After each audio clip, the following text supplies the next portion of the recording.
Hello friends. तो आज हम एक ऐसी चीज़ के बारे में डिस्कस करेंगे जो कि काफ़ी हद तक ये डिसाइड करती है कि आप ट्रेडिंग में सरवाइव कर पाओगे या नहीं। और उस चीज़ का नाम है रिस्क टू रिवॉर्ड रेशियो। है रिस्क टू रिवॉर्ड रेशियो। अब देखो क्या होता है ना, ऐसा हो सकता है कि आपके पास बहुत अच्छी स्ट्रैटेजी हो, ऐसा हो सकता है कि आपके पास बहुत अच्छी एंट्री प्राइस आपको मिल जाए, ऐसा हो सकता है कि आपकी एक्यूरेसी भी बहुत अच्छी हो। लेकिन अगर आपका रिस्क टू रिवॉर्ड रेशियो गलत है, ओके, तो क्या होगा ना, आपको लॉन्ग रन में प्रॉफिट नहीं बना पाओगे मार्केट से। मार्केट आपसे पैसा छीन लेगी धीरे धीरे। ओके, अब डिस्कस करते हैं कि रिस्क टू रिवॉर्ड रेशियो असल में होता क्या है। ओके, तो चलते हैं, रिस्क टू रिवॉर्ड रेशियो होता क्या है, इस पे डिस्कस करते हैं। देखो, रिस्क टू रिवॉर्ड रेशियो का सिंपल मतलब ये होता है कि आप कितना पैसा रिस्क पे लगा रहे हो, कितना पैसा पाने के लिए, बनाने के लिए बोल सकते हो। जैसे मैं बोलूँ कि भाई मैं 500 रुपये रिस्क ले रहा हूँ 1500 रुपये बनाने के लिए। इसका मतलब क्या हो गया कि मेरा रिस्क टू रिवॉर्ड रेशियो कितना हो गया, 1:3 का। ये मैंने कैसे कैलकुलेट किया, मैंने रिवॉर्ड को डिवाइड कर दिया रिस्क के साथ। ओके, सो ये सिंपल सा फॉर्मूला होता है। अब इसका मतलब क्या हुआ, इसका मतलब हुआ कि अगर मैं 2 बार भी गलत हो गया और 1 बार सही हुआ तो भी मैं प्रॉफिट में ही निकलूंगा, है ना। सो इसीलिए बोलते हैं एक्यूरेसी के पीछे ज़्यादा नहीं भागना होता, रिस्क टू रिवॉर्ड रेशियो के पीछे भी भागना होता है ना। ट्रेडिंग में एक्यूरेसी उतनी मैटर नहीं करती जितनी कि risk to reward ratio matter करती है। इसीलिए ट्रेडिंग में बोलते हैं डिसिप्लिन ज़्यादा मैटर करता है ना, एक्यूरेसी उतनी नहीं। उसका अच्छा, अब डिस्कस कर लेते हैं कि हम risk to reward ratio calculate कैसे करते हैं ना। तो देखो, एक सिंपल सा फार्मूला मैं बताता हूँ रिस्क टू रिवॉर्ड कैलकुलेट करने का। रिस्क टू रिवॉर्ड ऐसे लिख लेते हैं, इसको हम कैलकुलेट कैसे करते हैं। देखो, आप कोई ट्रेड लोगे तो उसका एक टारगेट पॉइंट डालोगे, है कि नहीं। आप उसका एक एंट्री प्राइस होगा, है ना। आप उन दोनों को सब्ट्रैक्ट करो, ठीक है। फिर आप एक एंट्री प्राइस जो आपने डाली है वो, और उसके बाद एक आपने स्टॉप लॉस भी लगाया होगा, है कि नहीं, उसको सब्ट्रैक्ट करो और दोनों को डिवाइड कर दो। ये जो आता है उसको बोलते हैं रिस्क टू रिवॉर्ड रेशियो। जैसे मैं एग्जांपल देता हूँ, मान लो मैंने एक लेवल है 22,000 का, है ना, और मेरा यहाँ से टारगेट है कि मान लो मार्केट मुझे लगता है कि 22,200 को टच कर सकती है, और मैंने एक स्टॉप लॉस लगा दिया कि भाई 21,950 के नीचे अगर जाएगी मार्केट तो मैं एग्जिट कर दूंगा मार्केट के से। तो देखो अब मेरा क्या हुआ, अब मेरा जो बोल सकते हो कि टारगेट माइनस एंट्री, इसको क्या हो जाएगा, 22,100 माइनस 22,000, ये हो जाएगा 100, जिसको बोलते हैं रिवॉर्ड, है ना। और उसके बाद एंट्री माइनस स्टॉप लॉस, ये कितना हो जाएगा, ये देखो, तो 22,100 माइनस 21,950, ये हो जाएगा 50, जिसको हम बोल सकते हैं रिस्क। तो इसको हम बोल सकते हैं आर आर का मतलब रिवॉर्ड, जैसे कि मैंने ऊपर बताया, डिवाइडेड बाय रिस्क, जो कि हो जाएगा 100 डिवाइडेड बाय 50, यानी कि 2। तो इसका मतलब हुआ कि मेरा रिस्क टू रिवॉर्ड रेशियो इस ट्रेड में 1:2 है। इसका मतलब क्या है कि मैं 1 रुपये रिस्क ले रहा हूँ 2 रुपये बनाने के लिए, जो कि काफ़ी अच्छा माना जाता है ना। अब हम देखते हैं कि एक ideal risk to reward ratio कितना होता है। देखो, ऐसे कोई फिक्स बोल सकते हो कि फिक्स नंबर नहीं होता कि इतना ही आइडियल है। ये पर्सन टू पर्सन वेरी करता है, जैसे किसी का 1:3 आइडियल होता है, किसी का 1:4 होता है। मेरा पर्सनली 1:3 बहुत मुझे परफेक्ट सूट करता है ना।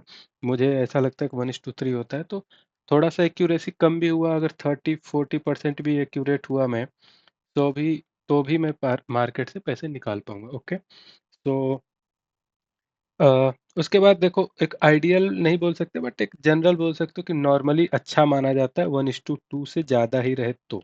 1:2, 1:1 जो होता है, या फिर 1:1.5, इसमें क्या होता है ना कि 1:1.5, इसमें क्या होता है ना कि ब्रोकरेज वगैरह बहुत लगने की वजह से, या फिर चार्जेज वगैरह लगने की वजह से क्या होता है ना कि ये उतना प्रॉफिटेबल नहीं होता। 1:2 थोड़ा सा ठीक होता है, इससे ज़्यादा रहे तो एक अच्छा माना जाता है ना। इसमें इसका फ़ायदा क्या होता है कि अगर आप मान लो 50% ऑफ द टाइम भी गलत हुए, जैसे इसमें क्या हो 50% ऑफ द टाइम गलत हुए तो आपको लॉस में जाओगे, है ना। इसमें आपको एक्यूरेसी के पीछे जाना पड़ेगा। इसमें क्या है कि एक्यूरेसी थोड़ी कम भी हो गई, क्योंकि रियल टाइम में क्या होता है एक्यूरेसी थोड़ी घट सकती है आपकी, है ना। तो अगर आपकी एक्यूरेसी कम भी हो गई तो भी आप मार्केट से पैसा कमा के ही निकलोगे। और 1:1 से देखो, अगर नीचे कोई ट्रेड करो कि मान लो आपने 50 पॉइंट का स्टॉप लॉस तो लगाया, लेकिन मार्केट से आप 25 पॉइंट मिलने पे ही भाग गए, तो यहाँ पे क्या 1:0.5 ही हुआ, है ना। तो इसका मतलब आप 1 रुपये दांव पे लगा रहे हो, आधा मतलब 100 रुपये दांव पे लगा रहे हो, ऐसा बोल सकते हो 50 रुपये कमाने के, जो कि किसी भी बिजनेस में सस्टेनेबल नहीं माना जाता है ना। इसको बोल सकते हो कि अगर आप ऐसा कुछ कर रहे हो तो आप गैम्बलिंग कर रहे हो, आप ट्रेडिंग नहीं कर रहे, है ना। इस पे हमें काम करना है, और हमें ट्राई करना है कि हमारा risk to reward ratio minimum 1:2 हो। ओके। और ऑप्शन अगर आप बाई करते हो तो मिनिमम ट्राई करो कि 1:3 हो, उसके नीचे नहीं, क्योंकि 1:3 में आप सस्टेन कर पाओगे, है ना। ठीक है। अभी इसके बाद हम देखते हैं कि अच्छा एक चीज़ और है कि देखो, रिस्क टू रिवॉर्ड रेशियो जो होता है ना, ये आपको बहुत बार ऐसा होता है ओवर ट्रेडिंग से बचाता है ना। मैं बताता हूँ कैसे। कई बार ऐसा होता है, मान लो मार्केट ऐसे मूव कर रही है, ओके, एक लेवल पे आई, हमें लगता है कि मार्केट यहाँ तक जा सकती है और ये हमारा एसएल होगा। पता चलता है कि भाई ये रिस्क टू मान लो कि 100 रुपये का है, रिवॉर्ड जो है हमें 60-70 रुपये ही मिल रहा है। तो ये स्कैल्पिंग की कैटेगरी में नहीं आता, क्योंकि ये स्कैल्पिंग की कैटेगरी में भी नहीं आता। क्यों? क्योंकि स्कैल्पिंग में भी जनरली 1:1 तो प्रीफर करते ही हैं, है ना, वहाँ पे एक्यूरेसी की वजह से। तो यहाँ पे देखो, कई बार ऐसा होगा कि आप सोचोगे कि यहाँ पे ट्रेड ले लूँ, यहाँ पे ट्रेड लेने के, लेकिन जैसे ही आप सोचोगे अरे यहाँ तो रिस्क टू रिवॉर्ड रेशियो बेकार है, तो यहाँ पे आप ट्रेड नहीं लोगे। फिर कहीं पे आपको एंट्री मिलेगा, आप फिर सोचोगे कि यहाँ पे ट्रेड ले लेता हूँ, मार्केट ऊपर जाएगी, देखोगे मार्केट के पास इतना ही पोटेंशियल है ऊपर जाने का, और एसएल हिट हुआ तो यहाँ तक जा सकती है। तो आप देखोगे कि अरे यहाँ भी 1:1.5 तक ही मिल रहा है, तो इसका मतलब ये मेरे अच्छे क्या बोल सकते हो ट्रेड की कैटेगरी में नहीं आता, तो आप इसको अवॉइड कर दोगे। तो इसकी वजह से क्या होता है, आप कई बार ऐसा हो सकता है, आप बहुत अच्छे अच्छे ट्रेड बोल सकते हो, मतलब बहुत ही ज़्यादा ओवर ट्रेडिंग से बच सकते हो, आप बहुत अच्छे अच्छे ट्रेड पाओगे आने वाले टाइम में। लेकिन जो ऐसे जो टारगेट वाले ट्रेड होते हैं, छोटे वाले टारगेट वाले, ये ट्रेड आप नहीं करोगे, तो इसकी वजह से आपको देखो, एक तो लॉसेस से बचते हो वो तो अलग है, वो तो आपको फायदा दे ही रहा है, ऊपर से आप अननेसेसरी जो चार्जेस लगते हैं ना, इंडियन मार्केट में तो आपको पता है कितना चार्ज लगता है, आप इससे भी बचते हो।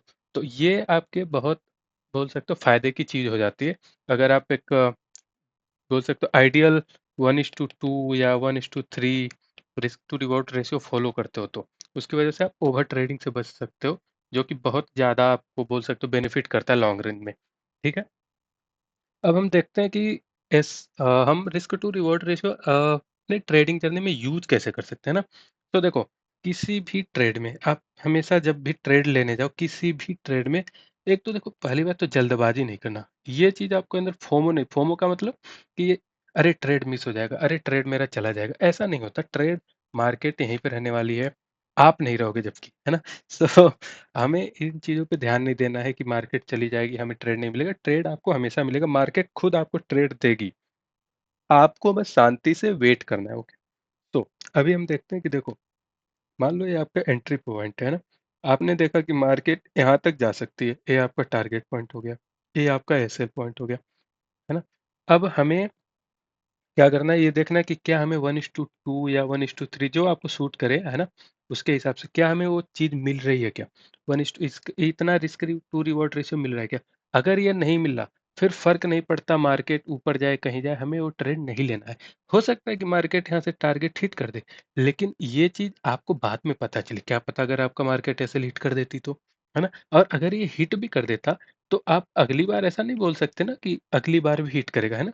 हमें अपने सेटअप को बनाना है, हमें अपना देखना कि 1:3 या 1:2 जो हमारे लिए सूट करता है, हमें उसी हिसाब से ट्रेड करना है ना।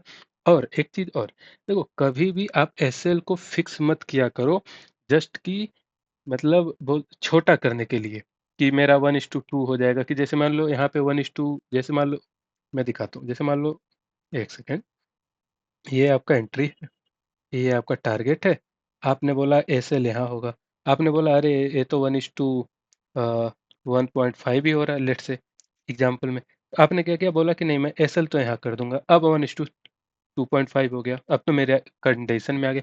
ऐसा नहीं करना, हमेशा एसएल को वहीं लगाना है जहाँ प्लेस और एसएल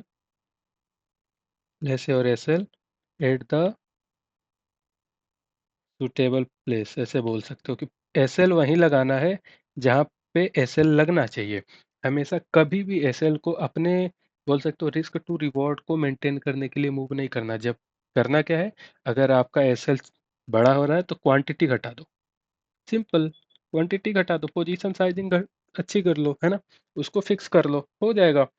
अच्छा, अब जब आपने ट्रेड लिया उसके बाद से आपको हमेशा किसी भी ट्रेड में आपको ट्रैक करना, उसके लिए आपको देखो जर्नलिंग करना बहुत ज़रूरी है। ये जर्नलिंग करोगे उसमें आपको हमेशा ट्रेड में, जब अगर जो लोग जर्नलिंग करते हो उसमें आपको रिस्क टू रिवॉर्ड रेशियो भी डालना ज़रूरी है। और आपको हमेशा इससे क्या होगा कि आप जब भी ट्रेड लोगे, जब आपको पता होगा कि आपको जर्नल करना है तो उस पे आप फोर्स करना पड़ेगा खुद को कि भाई जर्नल में खराब ट्रेड नहीं जानी चाहिए। उसकी वजह से क्या होगा, आप अपने आप को डिफेंड करोगे बुरे ट्रेड लेने की वजह से, उसकी वजह से आप ओवर ट्रेडिंग से बचोगे, है ना। तो अभी के लिए उम्मीद है कि आपको ये वीडियो अच्छा लगा होगा, और इसी के साथ ही ये वीडियो बंद करता हूँ दोस्तों। मिलते हैं एक नए वीडियो में नई लर्निंग के साथ। Thank you very much.